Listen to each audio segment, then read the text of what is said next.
أعوذ بالله من الشيطان الرجيم. بسم الله الرحمن الرحيم.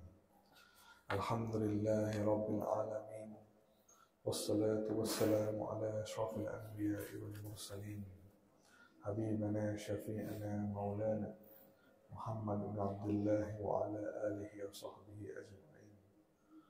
رضيت بالله ربا وبالإسلام دينا وبمحمد نبيا ورسولا. اللهم صل على سيدنا محمد. اللهم صل على سيدنا محمد. اللهم صل على سيدنا وحبيبنا وشفيعنا مولانا محمد. طب القلوب ودوائها وعافية أبدانه وشفائها ونور الأبصار وضيائها وعلى آله وصحبه وبارك وسلم. رب اشرح لي صدري ويسر لي أمري واحلل عقدة من لساني يفقهوا قولي. أما بعد. السلام عليكم ورحمة الله وبركاته. Alhamdulillah, syukur kita kehadirat Allah Subhanahu wa taala dengan limpah kurnia dan rahmatnya. Allah telah menggerakkan tangan kita, Allah telah menggerakkan kaki kita, dan Allah telah memberikan kita kesempatan waktu untuk sama-sama hadir ke masjid yang mulia ini, yakni Masjid Fastabiqul Khairat. Kemudian Allah memilih saya dan semua yang hadir sama-sama duduk di dalam majlis yang mana disabdakan oleh baginda sallallahu alaihi wasallam sebagai Raudatul Jannah, taman-taman surga di dunia. Mudah-mudahan Allah mengangkat kajian kita pada subuh ini sebagai Raudatul Jannah. Amin ya rabbal alamin. Apa khabar jemaah Fastabiqul Khairat? Sehat? Baik, bertemu kita kembali dalam kajian rutin kita mingguan, masih dalam pembahasan kitab Asy-Syama'il Muhammadiyah. Sebelum kita pergi ke kajian, maka kita sekarang berada di bulan apa? Muharram tahun 1444 Hijriah. Baik, di antara kelebihan ataupun keutamaan bulan Muharram adalah bulan Muharram itu salah satu daripada bulan haram. Bulan haram, yakni di antara 4 bulan yang haram yang Allah tetapkan, salah satunya adalah Muharram. Dan nama Muharram itu diberi oleh Allah Subhanahu wa taala sebelum namanya Muharram. Maka orang Arab jahiliyah memanggil bulan itu sebagai bulan yang namanya Safar al-Awwal. Safar al-Awwal, Safar, ya. Terus Rabiul Awal, Rabiul Akhir, dan seterusnya. Nah, setelah Islam datang, maka Allah mengubah nama Safar al-Awwal kepada Muharram. Kenapa? Kerana ia termasuk dalam bulan-bulan yang haram. Dan satu lagi keistimewaan bulan Muharram adalah ia satu-satunya bulan yang mana bulan yang dipanggil dengan nama Syahrullah. Apa? Syahrullah. Apa Syahrullah? Bulannya Allah. Bulannya Allah. Tak ada bulan lain, bukan bulan Ramadan, bukan bulan Rabiul Awal, walaupun bukan bulan Rajab.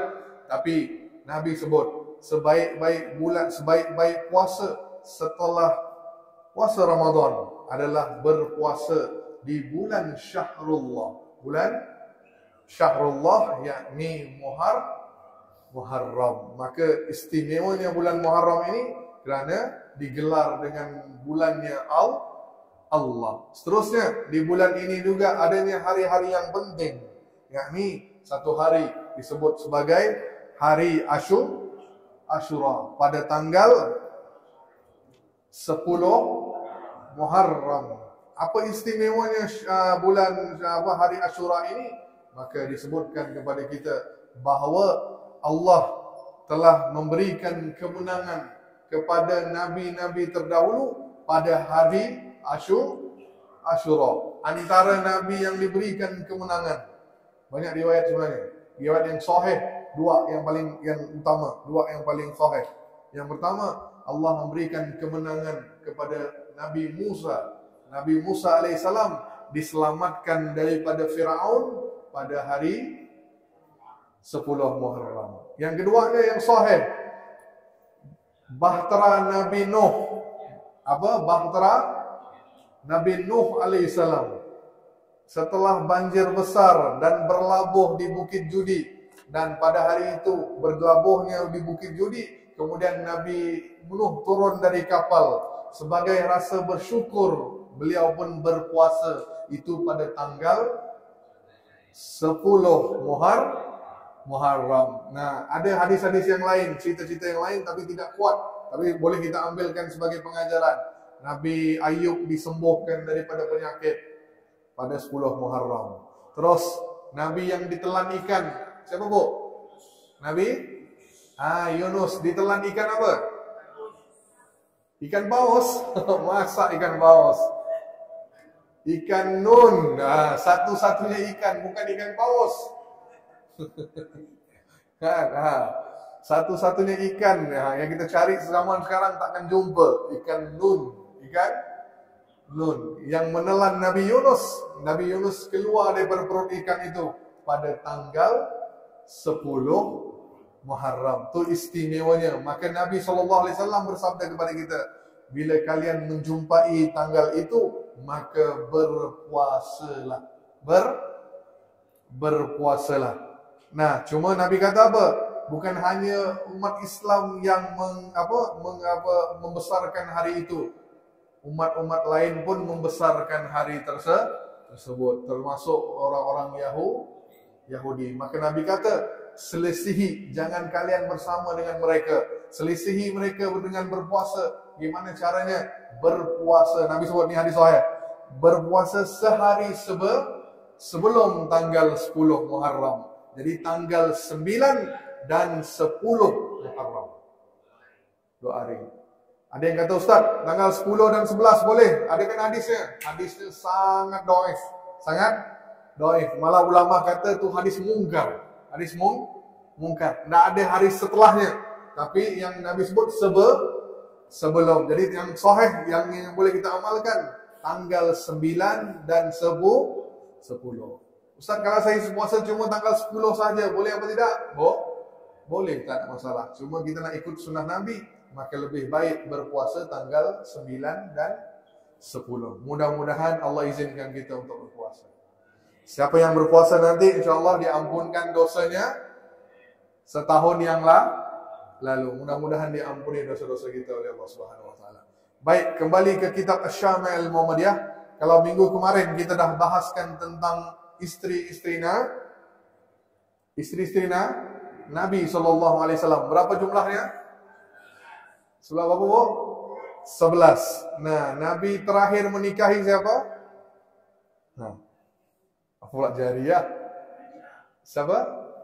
Maimunah.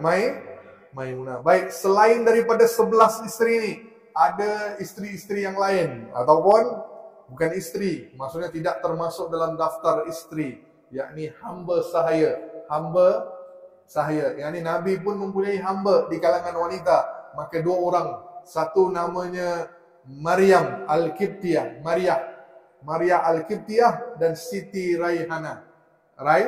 Raihana. Dua ni hamba. Yang mana hamba ni statusnya apa di zaman tu?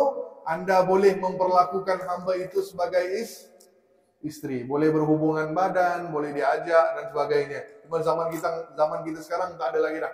Udah dihapus. Tidak ada lagi hamba. Nah, daripada 2 hamba ini, salah seorangnya berjaya melahirkan zuriat untuk Nabi sallallahu alaihi wasallam, yakni Maria ni hamba yang dihadiahkan kepada Nabi oleh Raja Mesir. Menghadiahkan kepada Nabi SAW hamba itu. Maka Nabi dengan Maria berjaya melahirkan satu zuriat, anak laki-laki. Anak laki-laki yang diberi nama Ibrahim. Hanya sahaja anak ini tidak lama hidup. Ketika anak itu usia 2 tahun, maka telah wafat. Dan Nabi langsung mengkebumikan anaknya Ibrahim. Nah, itu sahaja tentang istri-istri Nabi SAW. Baik, kita lanjutkan pengajian kita. Pada minggu ni kita akan bahasnya tentang tajuk yang baru. Tajuk yang bab yang ke-39, tidur Rasulullah sallallahu alaihi wasallam. Tidurnya Nabi sallallahu alaihi wasallam. Bagaimana adab-adab tidurnya Nabi sallallahu alaihi wasallam dan apa yang boleh kita amalkan daripada tidur. Tidur ini baik apa tidak? Nah, bagaimana nak menubah tidur ini menjadi ibadah? Nah, ini caranya. Yakni kita mengikuti sunnah Nabi dan melakukan adab-adab sebelum tidur. Baik, disebutkan di dalam kitab ini hadis nomor 254. Daripada Bara' bin Azib, jika Nabi berbaring hendak tidur, baginda meletakkan telapak tangan kanannya di bawah pipi kanannya, miring menghadap kanan. Kemudian Nabi berdoa. Doanya, Rabbi kini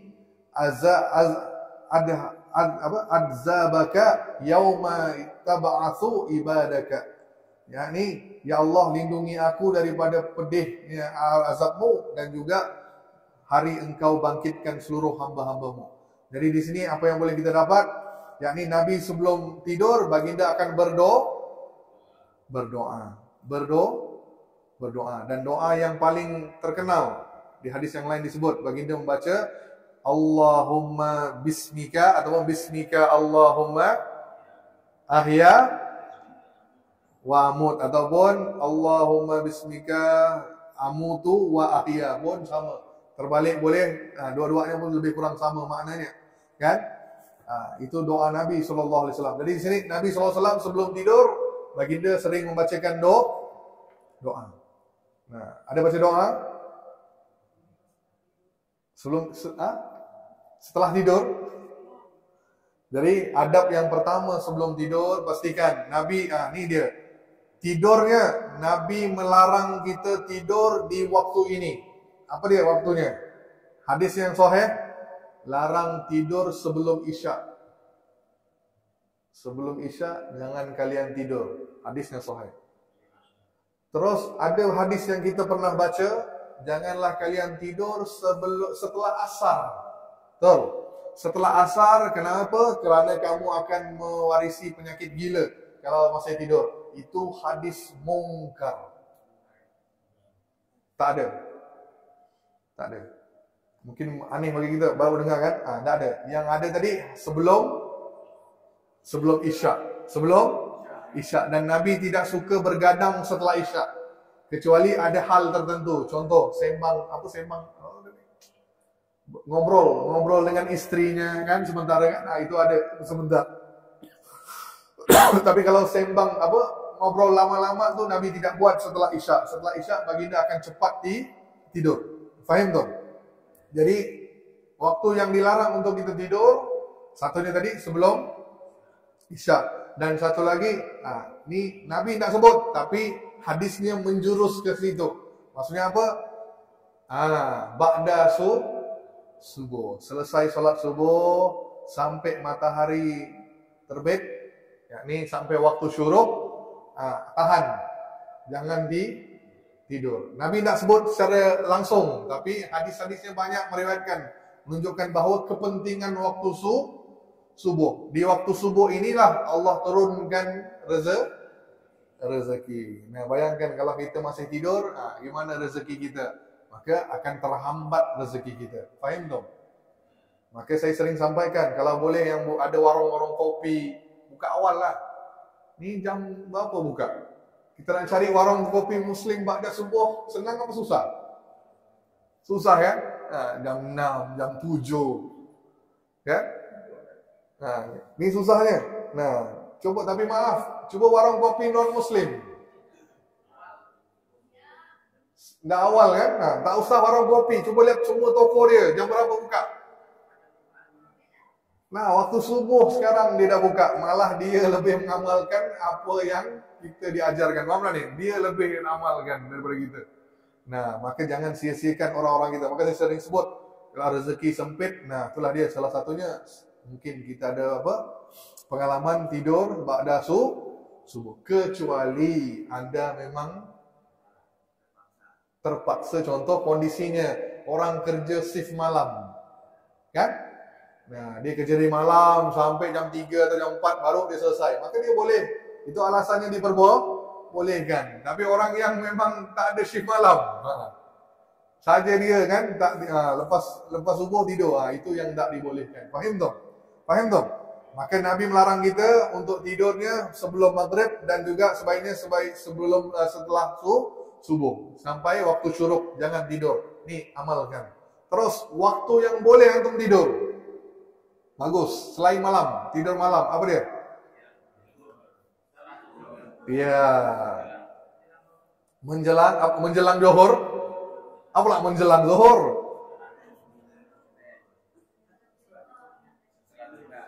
Nah, ada yang kata setelah duha sampai waktu zuhur, hampir nak zuhur bangun kan.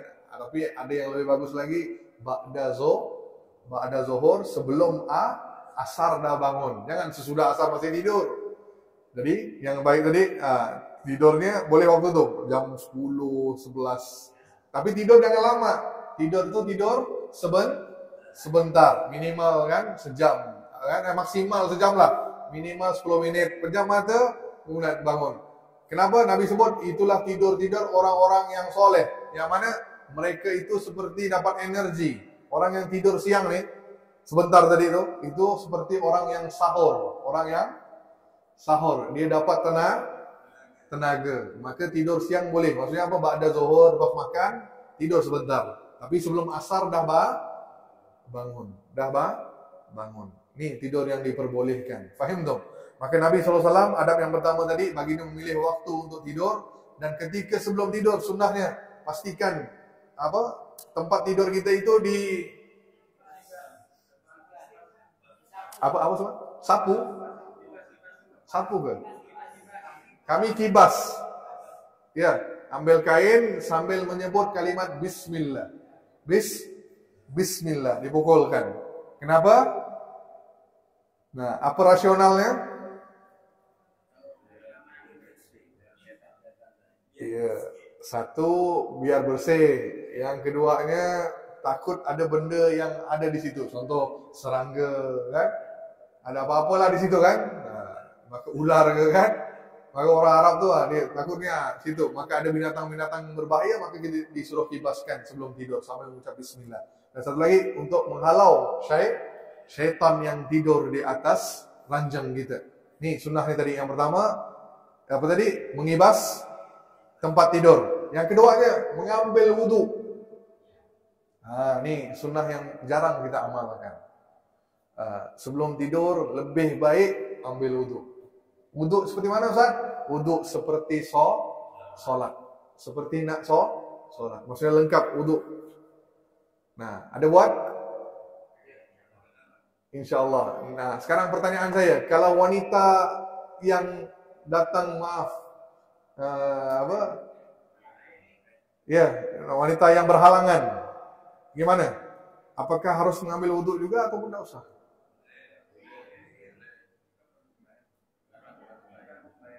Tidak boleh. Tidak boleh. Paham tak ni? Tidak boleh. Untuk apa ambil wudhu? Untuk apa ambil wudhu? Wudhu ni untuk apa? Menyucikan. Jadi perempuan haid suci dah belum? Belum. Berbeda dengan junub.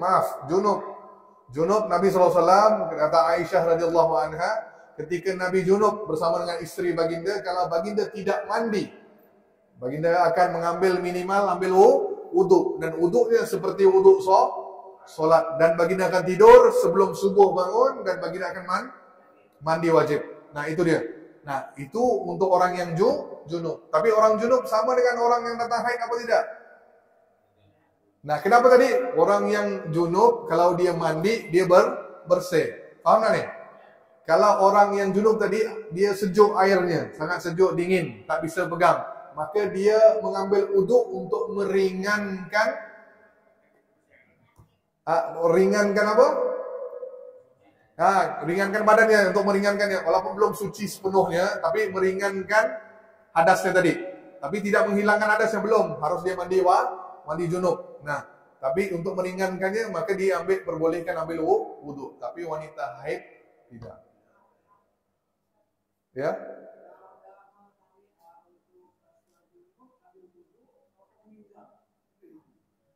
Baguslah. Apa salahnya? Maka salah satu khasiatnya mengambil wudhu sebelum tidur, takut antum meninggalnya dalam keadaan bersuci. Hah? Nanti dimandikan. Nanti kan dimandikan. Mati kan dimandikan. Apa Bapak Ibu risau walaupun Anda tidak mandi? Iya, Anda mandi, Anda mati nanti dimandikan. Cuma perbedaannya bukan Anda yang mandi, Anda dimandikan. Udah kan? Udah aman. Jadi untuk wanita haid dengan baik. Wanita haid cukup Anda membersihkan, ambil wudhu macam cuci tangan, cuci muka, udahlah, cuci kaki udah. Tapi jangan wudhu seperti solat. Tidak ada manfaat, kata Imam An-Nawawi. Imam An-Nawawi dalam kitabnya kata, untuk wanita haid kalau dia mengambil wudhu sebelum tidur, tidak ada pengaruh apa-apa. Tidak ada pengaruh apa-apa. Berbeda dengan yang junub. Fahim dong? Berbeda yang junub. Jelas ya? Oke, lanjut. Terusnya, setelah Nabi mengambil wudhu, baginda akan bacakan sama ada ayat Al-Quran, ada doa khususnya seperti yang doa khusus yang kita baca tadi, ataupun baginda akan berzikir. Baik, yang pertama, baca ayat Quran. Baca ayat Quran. Dan surah yang paling bagus di antara semua surah untuk antum baca adalah tiga surah yang disebut sebagai Qul huwallahu ahad, Qul a'udzu falaq, dan Qul a'udzu rabbin nas. Masing-masing baca 3 kali, kemudian ditiupkan ke tangan, terus diusapkan kemana dulu? Salah, ke kepala dulu. Dari kepala, wajah, terus depan badan kita. Tempat yang boleh kita pegang itu ya, depan. Itu sahaja. Dari kepala nih turun. Dari muka ya, dari kepala loh. Langsung ke kepala kan, ditiup. Langsung kepala turun, muka, baru tangan. Tempat yang boleh kita capai, tangan nih. Itu dia. Itu satu amalan Nabi SAW. Kemudian Nabi membaca selain itu satu surah lain, surah Al-Muluk. Ada baca? Panjang sangat. Baca awal lepas isya kan? Lepas sholat isya kan? Lepas bapak sholat sunnah rawatibnya, maka baca Al-Mulk. Kenapa? Satu khasiat Al-Mulk, barang siapa yang membaca surah Al-Mulk, maka kalau dia meninggal, dia akan terhindar daripada pertanyaan mungkar nakir dan fitnah kubur. Nah, besar kan pahalanya? Nah, siapa yang sering baca amalannya Al-Mulk, maka dia akan terhindar daripada azab. Dan disebut azab, disebut fitnah kubur.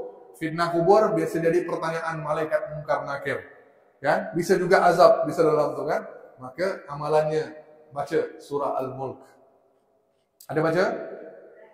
Tak panjang, 30 ayat aja, ya.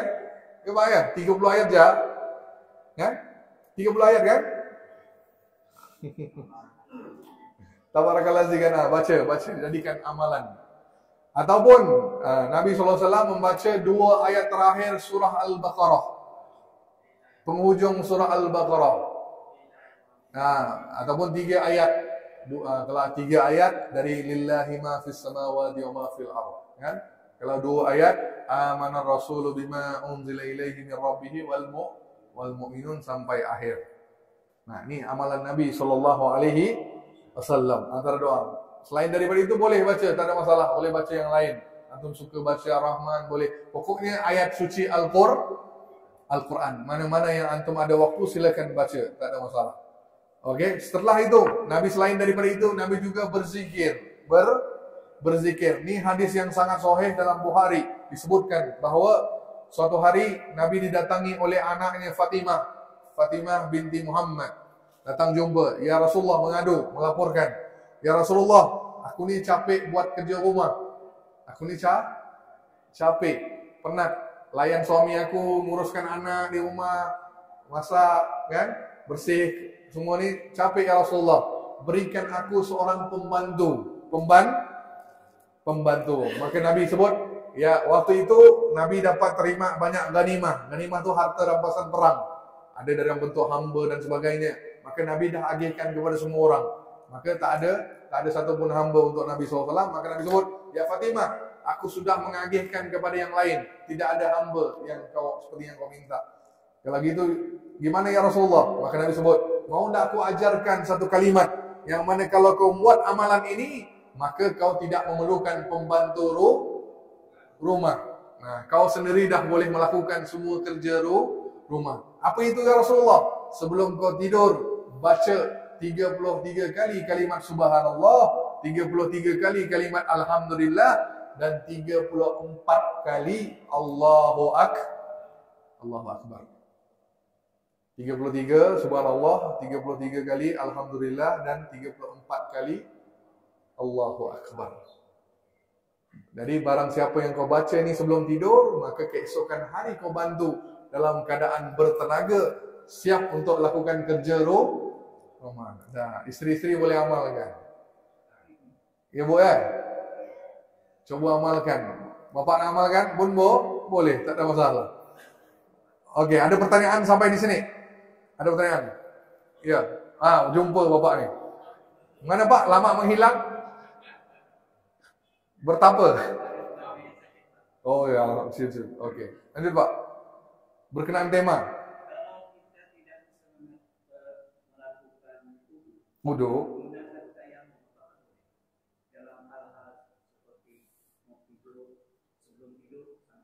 Baik. Tayamum itu ketika mana memang tidak ada air. Oh ya, baik. Nah, situ darurat. Maksudnya hukum darurat. Badan anda tidak boleh kena air, maka boleh anda bertayamum. Sama saja, boleh. Boleh. Alasan tadi sakit, bukan saja. Kan? Kalau anda sakit, anda tak boleh kena air, kan? Tak boleh terkena air badan ni, maka boleh anda bertayamum sebelum tidur. Sama. Pahalanya sama seperti mengambil wudu. Okey. Udah Pak? Udah? Hari?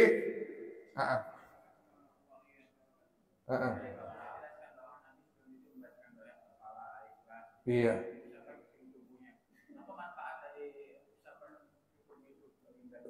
Terhindar daripada gangguan syaitan, membentengi diri kita. Itu kalimatnya, supaya tidak diganggu oleh syaitan. Malah satunya amalan yang dapat langsung dari syaitan. Ada satu amalan yang langsung dapat dari syaitan, yakni amalan membaca surah Al-Baqarah ayat 255. Ayatul Kursi. Yang mana? Nah, ini kisahnya. Di zaman Nabi SAW, Abu Hurairah disuruh jaga Baitul Mal. Nah, di bulan Ramadan, maka Abu Hurairah jaga Baitul Mal. Maka datang maling, datang seorang pencuri, nak curi makanan. Langsung ditangkap oleh Abu Hurairah. Langsung ditangkap. Yuk, aku bawa lapor ke Nabi SAW. Maka kata si maling tadi, kau jangan apa-apakan aku. Aku ni susah. Di rumahku ada orang sakit. Aku tak mampu cari makanan, sebab tu aku mencuri. Lepaskan aku. Maka Abu Hurairah ni orang yang miskin. Jadi dia tahu erti susah, kan? Maka dia kata, baiklah, sekarang aku lepaskan kau, jangan kau buat lagi. Jangan kau buat lagi. Maka si maling tu dilepaskan, pergilah dia. Esok hari jumpa Nabi, dia tak cerita dengan Nabi. Nabi langsung nanya, wahai Abu Hurairah, apa yang kau buat dengan pencuri yang kau tangkap malam tadi? Nabi dah tahu dah sebelum Abu Hurairah lapor ni. Ya Rasulullah, macam mana kau tahu? Nabi senyum. Apa yang kau buat? Ya Rasulullah, aku kesihankan dia. Aku lepaskan dia ya Rasulullah. Dia kata keluarga dia sakit, perlukan makanan, maka dia curi. Maka Nabi pun senyum. Nabi kata malam ini dia akan datang lagi. Malam ini dia akan datang lagi. Oh, gitu ya Rasulullah. Malam ni aku akan tangkap dia kalau dia buat lagi kesalahan curi ni. Maka ditunggu Abu Hurairah, ternyata datang juga malam kedua ditangkap. Bila tangkap, dia kata, jangan, anakku belum makan. Tadi alasan sakit, sekarang anaknya belum makan, kan? Isteriku tak makan ni susah, tolonglah tak ada makanan. Maka Abu Hurairah pun lepaskan kali kedua. Ni terakhir, aku tak akan buatkan apa-apa. Kalau tak jumpa lagi, aku akan lapor ke Nabi. Dilepaskan kali kedua. Esok jumpa Nabi. Nabi pun masih nak tanya, apa yang kau buat dengan pencuri yang kau tangkap semalam? Aku lepaskan ya Rasulullah. Nabi sebut malam ini dia akan datang juga. Langsung Abu Hurairah marah. Malam ni datang juga. Nescaya aku akan bawa depanmu ya Nabi. Aku akan bawa dia. Aku akan bawa dia tangkap. Aku akan bawa dia. Malam 3 tunggu. Datang juga si pencuri yang sama. Terus apa kata Abu Hurairah? No maaf. Tak ada maaf. Kan? Nah, aku akan bawa kau jumpa Nabi sekarang. Kata si pencuri tadi. Maukah aku ajarkan kau satu amalan? Kalau amalan ini akan bermanfaat untuk agamamu, kata si pencuri. Apa itu kata Abu Hurairah? Kalau untuk agamaku ada amalan yang bermanfaat, aku mau tahu apa dia. Nah, tapi syaratnya kau harus lepaskan aku. Baik.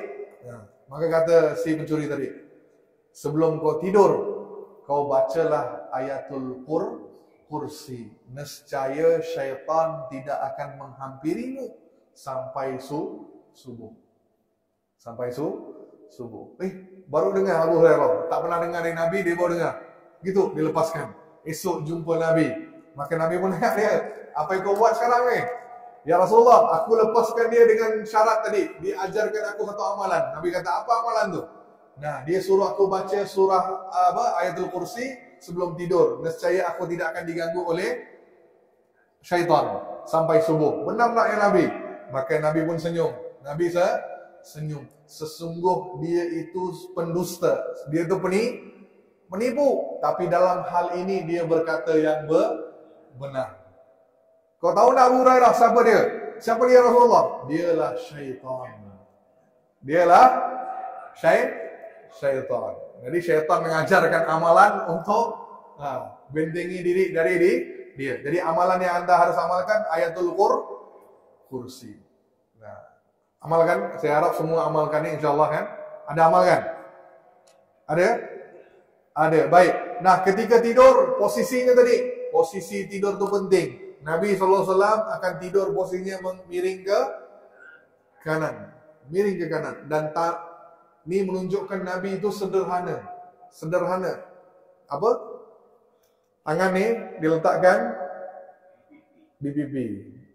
Ataupun tangan gini. Ini ada tak? Ini pun ada hadisnya. Ini pun ada. Ini kerana apa? Nabi tidak mempunyai bantal yang empuk. Faham tak? Nabi hidupnya sederhana.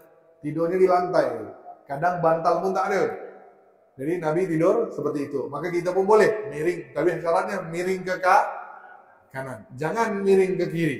Tapi Ustaz, kalau kita tidur tu tiba-tiba berubah posisi, boleh. Itu tak ada masalah. Tak sedar tu tak ada masalah.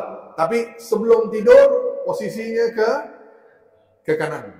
Nah, kalau ketika kita tidur tu tiba-tiba kita tak enak ni, kita pindah, itu boleh. Tak ada masalah.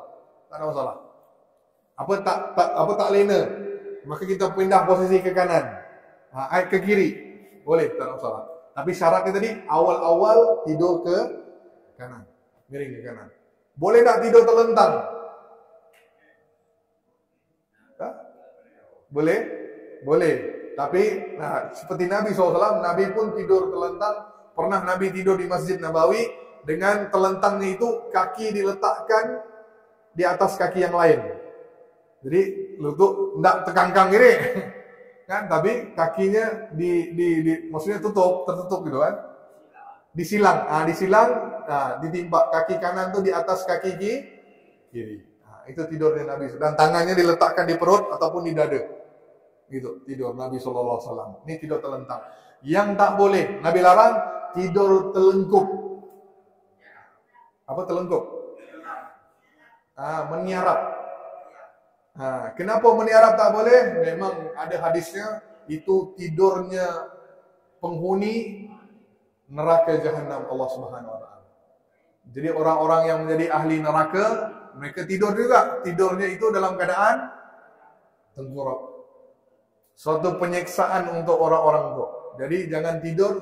Dari sisi medis pun tidak bagus, betul? Susah nak bernafas, betul tak ni? Dari sisi medis pun sama tak? Susah bernafas tidur terlengkup lama tu. Nah, maka jangan tidur terlengkup. Tidur peluk isteri boleh?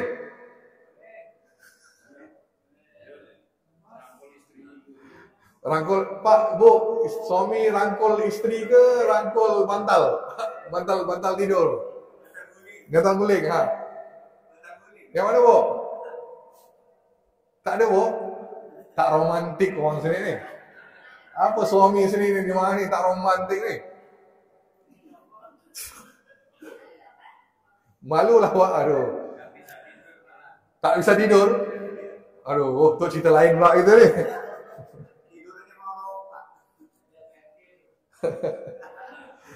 Jadi tidurnya boleh. Ni antum di kamar tidur tak ada orang yang lihat, terserah, boleh, tak ada masalah. Cuma adabnya tadi jangan tidurnya telanjang. Maaf.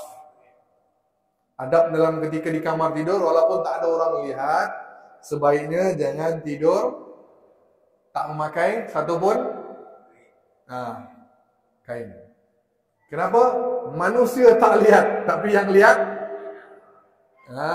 syaitan jin melihat kita. Tahu dia? Masuk angin. Jadi suami isteri satu selimut boleh. Tapi kalau dua teman laki-laki satu selimut tak boleh. Faham tak ni? Bapak dengan bapak tidur satu selimut tak boleh. Tak boleh. Sama dengan perempuan. Perempuan dengan perempuan lain tak boleh dalam satu selimut. Ada larangan Nabi SAW. Yalah, kita faham kan? Takut terjadi yang lain pula kan? Nah, kalau suami isteri satu selimut itu romantik, boleh. Cuma orang lain jangan dalam satu selimut. Bahaya pula, bahaya kan? Baik, ada pertanyaan sampai di sini. Darurat, gimana daruratnya tuh?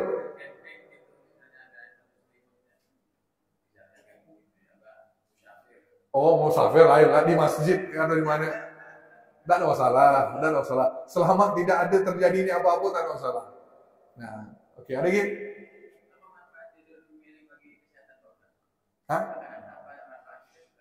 Dari segi medis saya tidak tahu, tapi kalau dari segi sudut spiritual, orang yang tidur miring ke kanan, dia akan cepat sedar, cepat terbangun, mudah terbangun, berbanding orang yang miring ke kiri. Sebab dia merehatkan, maka dia tidurnya lena. Orang yang miring kiri, dia merehatkan organnya. Tapi berbanding posisi kanan ni, dia akan cepat terbangun. Apalagi untuk tahajud, Anda akan cepat tergerak gitu. Nah, itu satu sisinya. Dari segi medis pun memang ada, tapi cuma saya tak tahu apa dari segi medisnya apa. Tapi sunnah Nabi SAW pasti ada. Tapi ingat, jangan sampai Anda meremehkan hadis Nabi SAW. Walaupun benda kecil, jangan pernah meremehkan. Apa? Pernah seorang sahabat, ini cerita benar, di mana dia dapat hukuman. Seorang ahli bid'ah lah ya. Dia ketawa dengan hadis ni. Apa hadisnya? Ketika Anda bangun dari tidur, kan? Disunnahkan untuk membersihkan kedua tangan sebelum melakukan aktivitas lain. Kenapa? Nabi sebut dalam hadis itu, kerana Anda tidak tahu tangan Anda itu ketika tidur ke mana. Hadis Nabi. Nah, tangan tu letak di mana kan? Tangan kemana pergi kan tak tahu. Nabi sebut itu. Ketika bangun tidur, sunnahnya bersihkan tangan 3 kali. Bersihkan, cuci tangan. Maka dia ketawa. Dia kata, apa hadis ni, kata dia. Aku tahulah mana tangan aku waktu tidur, kata dia. Aku tahu mana tangan aku tidur waktu tidur. Diranjanglah tangan aku, kata dia. Maka apa yang terjadi? Esok hari dia bangun. Maaf, ni cerita benar. Maaf, tangannya itu di dalam dubur sampai ke siku. Maaf, tangannya masuk dalam dubur sampai ke siku. Ngolok-ngolok hadis Nabi SAW. Jadi jangan pernah mengolok. Walau benda tu kecil nampak ni kan, tapi pasti ada sesuatu yang Nabi nak sampaikan pada kita. Fahim dong? Nah, lanjut. Maka sebelum tidur, apa lagi? Nah, ni soal tentang bergelap. Boleh tak tidur dalam gelap ataupun harus ada cahaya?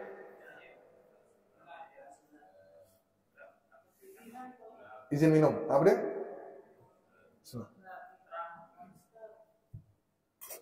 Anda enaknya tidur dalam cahaya atau gelap? Gelap Pak ya? Samar-samar.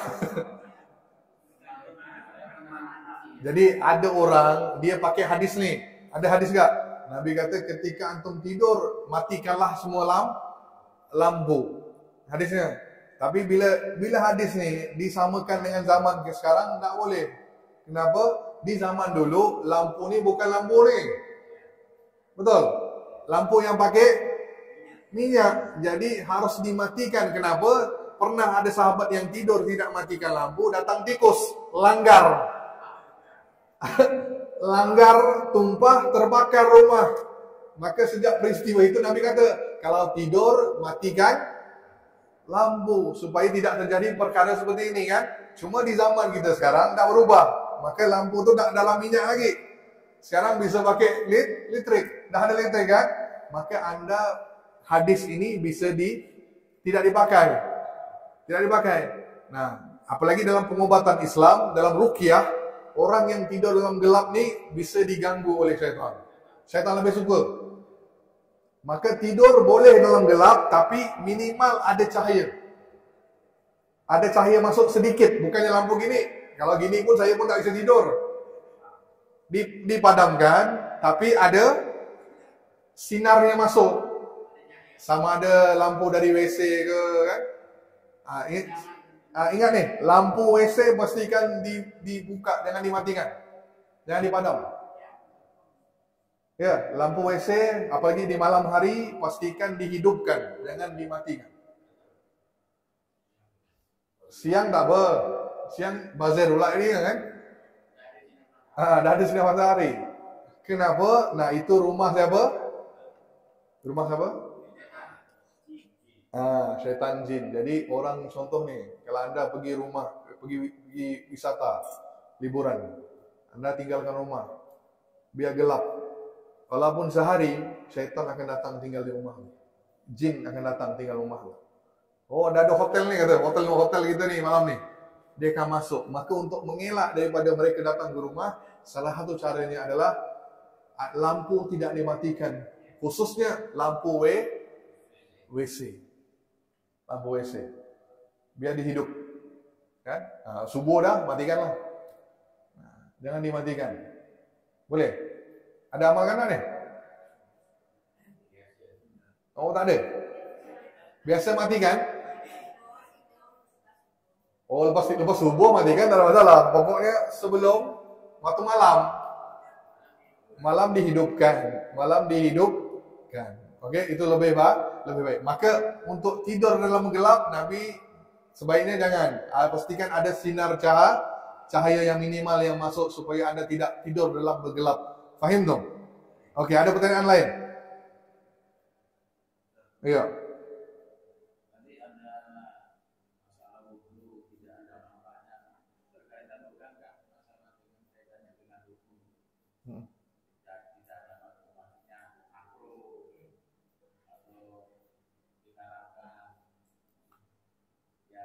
Maksudnya kurang paham.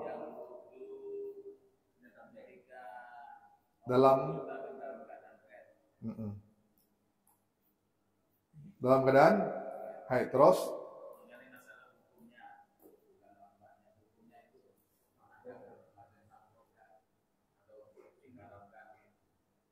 kalau anda tetap berwuduk dalam keadaan haid, itu tidak sampai jadi haram. Cuma manfaatnya tidak dapat. Berdosa pun tidak, dapat pahala pun tidak. Sebab tidak ada pengaruh. Tidak ada pengaruh. Berbeda dengan orang junub. Orang junub sunnah. Sebab dia meringankan hadasnya. Diringankan, bukan hilangkan. Ringankan. Jadi ditunggu dekat dengan waktu subuh, dia mandi lagi, baru hilang junubnya. Manfaatnya tidak. Dosa pun tidak kalau dia mengambil wuduk. Tapi sebaiknya kita hindar. Daripada tak dapat apa-apa. Faham tak ni? Ya, satu membazir. Satu lagi, kita juga seperti membuat perkara yang di luar daripada ajaran Nabi SAW. Nabi tak buat, kita lakukan gitu. Nah, itu yang menjadinya tidak baik. Jadi kalau soal junub, tak ada masalah. Junub, no problem. Kan? Tapi haid sebaiknya jangan. Cukup membersihkan wajah saja. Baca doa boleh, kan? Doa. Anda baca ayatul kursi dalam hati, boleh. Ini untuk haid. Dia baca doa sebelum tidur, boleh. Dia nak berzikir. Ada benteng-benteng yang lain selain wudu. Jelas Pak? Sip. Ada lagi? Waalaikumsalam.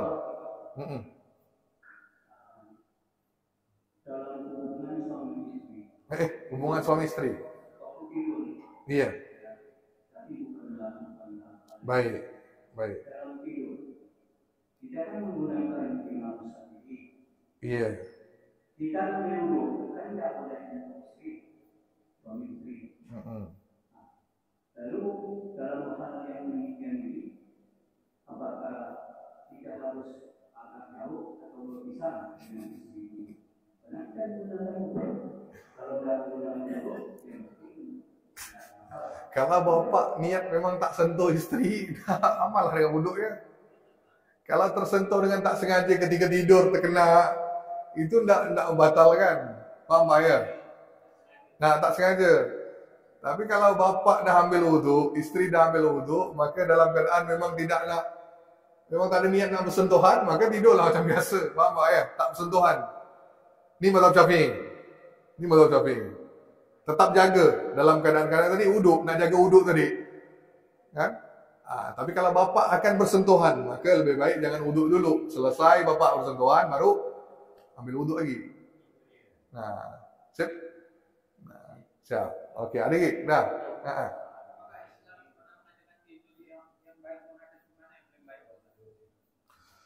Baik, tidur tu kaki tu jangan menghadap ke kiblat. Satunya, kalau anda tidur, kaki jangan hadap ke kiblat. Posisi kaki ni sini, melunjur ke sini. Tapi kalau kepala tak apa. Kepala ini membelakangi kiblat boleh ataupun ke tepi miring boleh.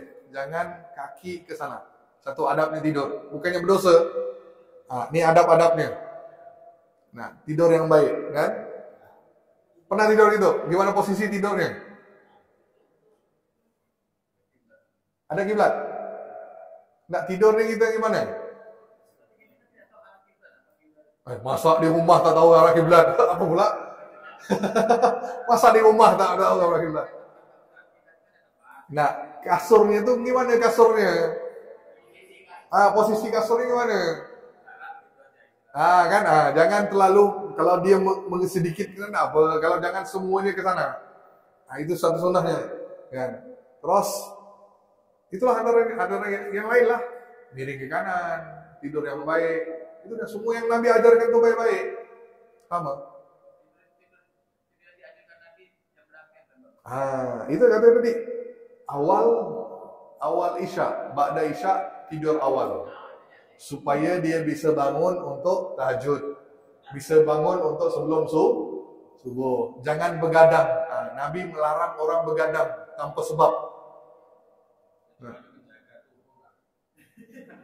Jaga toko, apa pula jaga toko?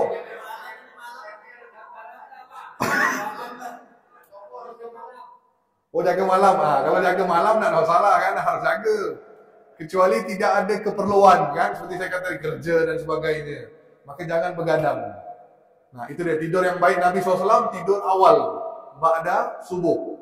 Selesai makan malam, selesai solat dan sebagainya. Kalau waktu kita lah, ambil waktu kita. Jam 9. Jam 9 dah tidur. Dan Nabi bangun jam 1. Jam 1 baginda bangun sampai subuh. Nah, itu dia. Nah, tapi dari segi medis minimal sehari tidur 8 jam. 8 jam ni dari sudut medis. Jadi antum fikirlah yang mana sesuai untuk anda. Nah, dan lepas tahajud pun kita disunahkan tidur. Ingat nih, lepas tahajud, nah masih awal nih. Tidur sebentar. Nabi gitu, lepas tahajud baginda tidur dan bangun ketika azan subuh. Nah, itu baru bagus. Jadi baginda sempat tahajud, tidur lagi, bangun pas azan.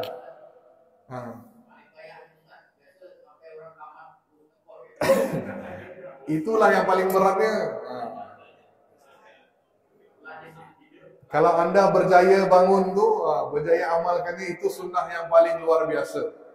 Dan maaf, pernah itu menjadi sunnah, bukan sunnah, wajib sholat tahajud. Wajib. Selama setahun, para sahabat sholat tahajud itu wajib. Selama setahun, sampai turun surah Muzammil. Turun, Bapak baca surah Muzammil. Awal tuh wajibkan tahajud, awal-awal surah. Selesainya ayat terakhir. Allah kata, Allah maha mengetahui ada di kantor kalian yang capek kerja, mencari rezeki dan sebagainya. Maka siapa yang mampu lakukan, kerjakan. Baru tukar ke sunnah. Nah, walaupun dah pindah sunnah, para sahabat udah merasai manisnya sholat tahajud. Jadi mereka tetap sholat tahajud walaupun sunnah. Setiap hari, tak pernah tinggal. Nah, itu hebatnya kita. Maka saya sebutkan, kan? Wali Allah, Rabiatul Adawiyah. Wali Allah yang sangat terkenal. Beliau setiap malam sholat tahajud 100 rakaat.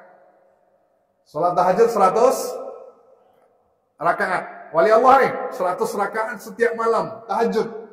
Kita 100 malam tak ada 100 rakaat. 1 rakaat pun tak ada. Kita terbalik kan? 100 malam tak ada 1 rakaat. Nah, ni menunjukkan kita di mana perbedaannya iman antara mereka. Jangan salah, Ustaz, itu wali. Jangan. Bisa kalau semua tu mampu. Faham tak ni? Tak ada yang mustahil. Kemahuan kita. Nothing impossible. Okey? Sip? Jelas? Sudah? Okey, itu sahaja. Nanti kita lanjut lagi minggu depan. Ibu, ada pertanyaan, Bu? Ya. Ni kok tiba-tiba baru ni? Ayat apa ni? Oh, Masya Allah, jahit. Oh, berkah ni, Masya Allah. Izin ya. Senang.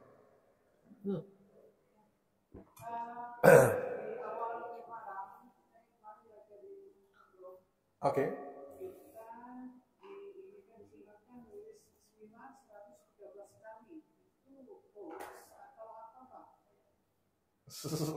Seratus? Oh, saya baru tahu. Sebenarnya tak ada. Dari saya, jangan tulis. Nanya dulu ustaznya, kan? Tidak ada dalil. Setahu saya tidak ada dalil di mana-mana hadis yang menunjukkan di bulan Muharram harus nulis. Tak ada. Kalau nomor-nomor gitu, Bu, harus diragui. Kenapa? 1000 kali, 3000 kali, ada nomornya 303, gitu tak ada. Nabi, kalau nomor, Nabi pasti 3, 7, 11. Nombor-nombor ganjil yang mampu kita lakukan. Paling tasbih 100. Tasbih paling 100. Kalau lebih dari itu, tidak ada Nabi ajarkan. Tidak ada dalam hadis mana-mana yang lebih. 1000 kali, 2000 kali, saya yakin bukalah hadis mana-mana pun tak akan jumpa. Yes, paling minimal pun, paling maksimal pun 100 kali tasbih. Kan? Nabi tidak pernah bilang lebih dari itu. Jadi mungkin itu diragui sumbernya, bukan dari Nabi SAW. Jadi tak perlu diamalkan. Tak perlu diamalkan. Ya, Bu. Ya, Pak. Nisbu Sya'ban.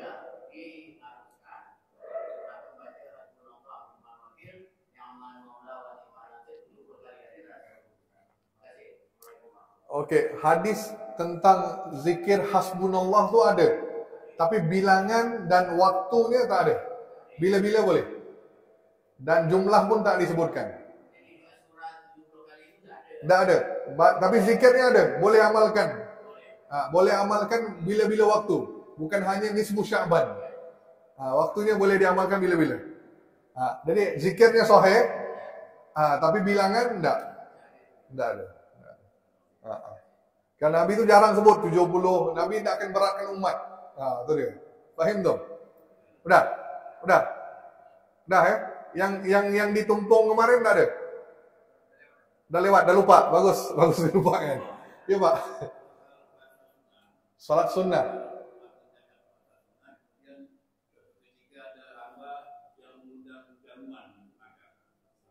Puasa sunnah. Sedang puasa sunnah. Dua-dua Nabi pernah lakukan. Satu, Nabi pernah datang ke suatu tempat, tapi yang Nabi sering buat gini, ketika dipanggil oleh tetamu, baginda untuk meraihkan tamu itu, walaupun baginda sedang berpuasa, baginda akan batalkan puasanya. Langsung baginda akan makan. Nah, baginda nak sebut saya puasa, maaf, enggak. Baginda memuliakan tuan rumah tadi, baginda akan makan. Baginda akan makan. Ini yang sering Nabi lakukan. Yang kedua ni boleh. Maaf Pak, saya puasa. Nah, boleh juga. Tapi yang banyak Nabi buat yang pertama tadi. Baginda banyak batalkan puasa sunnahnya kerana dijemput makan. Jadi saran saya, kalau anda ada jemputan, jangan berpuasa hari itu, lebih enak. Yang berpuasa senang. Nah, kalau udah telanjur, batalkan saja puasanya. Tak, itu pahalanya ibu dapat 2 pahala. Kalau puasa 1 pahala. Kalau tadi 2 pahala. 1, anda memuliakan, anda menerima undangan, 1 pahala. Yang kedua, memuliakan tuan rumah, makan, 2 pahala. Berbanding puasa sunnah. Puasa kan untuk diri sendiri ya? Jelas? Kecuali puasa wajib. Ni tengah qada puasa ni, tengah qada Ramadan. Dipanggil. Oh, suruh batalkan. Baik, langsung batalkan. Jangan. Apa dia? Puasa nazar pun tak boleh. Kalau puasa nazar, puasa wajib tak boleh. Kalau puasa tadi tu puasa sunnah. Puasa Isnin Khamis, Ayyamul Bid. Itu dia puasa-puasa yang boleh anda batalkan.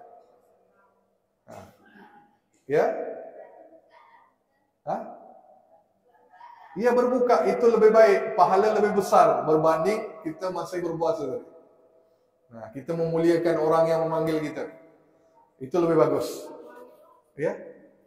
Sikit lagi. Ya.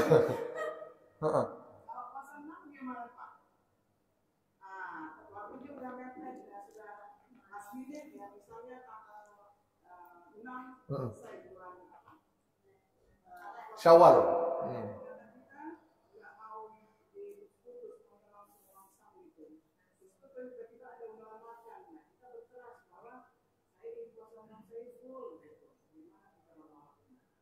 Baik. Soal puasa 6 ni perdebatan ulama. Untuk perempuan ya, untuk laki-laki tak ada masalah. Untuk perempuan ni perdebatan ulama. Perdebatan ni mana? Kalau kita baca hadis tu, barang siapa yang berpuasa Ramadan dan dilanjutkan dengan puasa 6 hari di bulan Syawal, maka seolah-olah dia mendapat pahala puasa sepanjang tahun. Kalau kita baca hadis tu, yang Nabi maksudkan adalah barang siapa yang berpuasa penuh. Penuh maksudnya 30 days or 29 days, 29 hari. Dia penuh, kemudian dilanjutkan dengan puasa 6 hari di bulan Syawal, baru dia dapat pahala tu. Kan? Ini satu pendapat. Pendapat yang kedua tadi, maksudnya apa? Harus diselesaikan qadanya dulu, baru puasa sunnah. Ini satu pendapat. Pendapat yang kedua kata, enggak Ustaz, enggak. Kenapa? Puasa wajib kan qada kan sampai jangkanya panjang. Sampai sebelum Ramadan berikutnya ada waktu. Maka perempuan boleh dahulukan puasa sunnah 6 hari Syawal. Dia puasa 6 dulu, kemudian baru lanjut puasa qadanya bila-bila bulan-bulan yang lain. Ini satu pendapat. 2 pendapat ni. Nah, dalam pertanyaan ibu tadi, ibu tengah puasa, betul? Tengah berpuasa. Dan di situ kalau nak berpuasa tidak semestinya harus berturut-turut. Ya,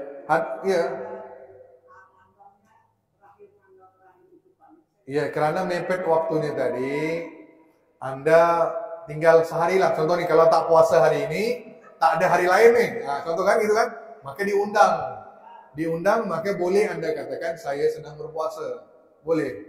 Kenapa? Kerana tidak ada waktu lain untuk berpuasa 6 tadi. Tapi kalau ada waktu panjang, maka lebih baik batalkan. Ataupun jangan pergi undangan. Jangan pergi undangan dulu. Faham tak? Lebaran ni jangan pergi undangan. Selesaikan puasa 6, baru pergi undangan. Jelas. So, kita pasti tahu kan, kalau pergi undangan pasti makan. Takkan soalim, saya puasa.